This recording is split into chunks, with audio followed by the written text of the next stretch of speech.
राहुरीमध्ये शरद पवारांच्या राष्ट्रवादीकडून गोविंद मोकाटेंना उमेदवारी देण्यात आलेली आहे आणि प्राजक्त तनपुरेंनी राहुरी पोटनिवडणुकीमधून माघार घेतल्याचं कळतंय। तर भाजपच्या अक्षय कर्डिले यांच्या विरोधात आता शरद पवारांच्या राष्ट्रवादीचे मोकाटे हे रिंगणात आहेत। तर प्राजक्त तनपुरे हे सुद्धा थोड्याच वेळात आपला निर्णय जाहीर करणार आहेत। तर शरद पवार यांनी गोविंद मोकाटे यांना उमेदवारी दिली आहे। उमर सय्यद आमचे प्रतिनिधी आमच्या सोबत आहेत। उमर, काय अपडेट्स या सगळ्या संदर्भात?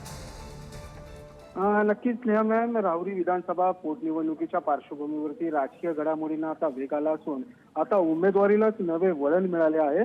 भाजपा नेते रवींद्र चव्हाण आणि मंत्री राधाकृष्ण विखे पाटील यांनी प्राजक्त तनपुरे यांना निवडणुकीबाबत विनंती केल्यानंतर शरद पवार यांच्या राष्ट्रवादी काँग्रेस पक्षाने आता भाजपच्या विरोधात गोविंद मोकाटे हे उमेदवार जाहीर केले आहे।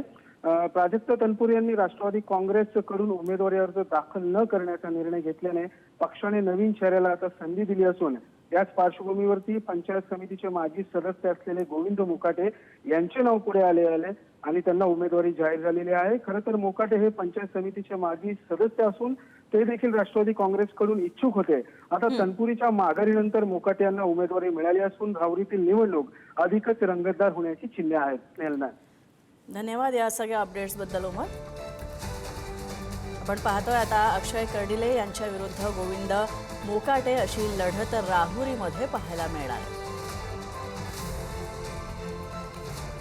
तर राहुरी विधानसभा पोटनिवडणुकीसाठी भाजपकडून अक्षय कर्डिले उमेदवारी अर्ज दाखल करणार आहेत आणि आता यावेळी भाजप प्रदेशाध्यक्ष रवींद्र चव्हाण, विधान परिषदेचे सभापती, उपसभापती राम शिंदे आणि मंत्री राधाकृष्ण विखे पाटील हे देखील हजर होते। भाजप आमदार दिवंगत शिवाजीराव कर्डिले यांच्या निधनानंतर राहुरीची 23 एप्रिलला पोटनिवडणूक होणार आहे। थोड्या वेळातच आम्ही राहुरीमध्ये अर्ज दाखल करणार आहोत।